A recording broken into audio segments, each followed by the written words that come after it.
నమస్తే, welcome to KK news. నేను Sridevi. Routine కు భిన్నంగా రాజకీయం చేసే వారిని అర్థం చేసుకోవడం కంటే అపార్థం చేసుకోవడమే ఎక్కువగా కనిపిస్తోంది.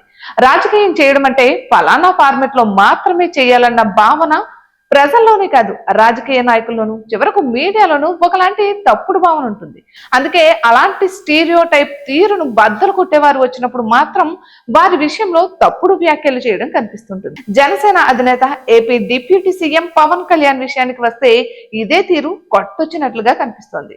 ఆయన నోటి నుంచి సనాతన ధర్మం గురించి మాట్లాడినప్పుడు, దానికి సంబంధించి తన వాదనను వినిపించినప్పుడు అందుకు సానుకూలంగా స్పందించిన వాళ్ళు తక్కువగా కనిపిస్తారు. వామపక్ష మేధావుల గురించి చెప్పాల్సిన అవసరమే ఉండదు.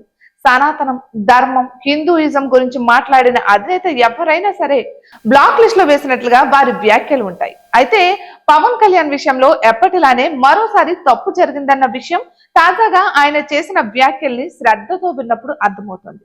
సనాతనం గురించి ఆయన మాట్లాడిన సందర్భంలో చాలా మంది చాలానే వెటకారాలు చేసుకున్నారు.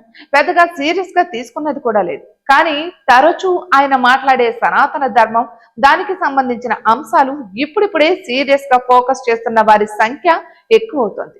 తన ధర్మంపై దాడి చేస్తున్నప్పుడు ఓట్లు వస్తాయా పోతాయా అన్నది తనకు తెలియదని, ఏ దేవుడైతే ఉనికి ఇచ్చాడో, ఏ పరమాత్మ స్థానం ఇచ్చాడో, ఆయన్ను కాపాడుకోలేనప్పుడు ఎన్ని పదవులు వచ్చినా ప్రయోజనం ఉండదన్న పవన్ రాజకీయంగా ఇతర మతాలపై దాడి జరుగుతుంటే వెనకేసుకొస్తాం, హిందూ ధర్మంపై దాడి జరుగుతుంటే ఒక్కరు కూడా మాట్లాడరు, ఎందుకు ఓట్లు పోతాయనా, దీనిపై లోతుగా చర్చ జరగాలి, చరిత్ర గురించి మాట్లాడాలి అంటూ మరింత వివరంగా మాట్లాడిన మాటల్ని చూస్తే సనాతన ధర్మం గురించి పవన్ అవసరానికి ఏదో 4 మాటలు మాట్లాడే అధినేతగా కనిపించారని చెప్పక తప్పదు.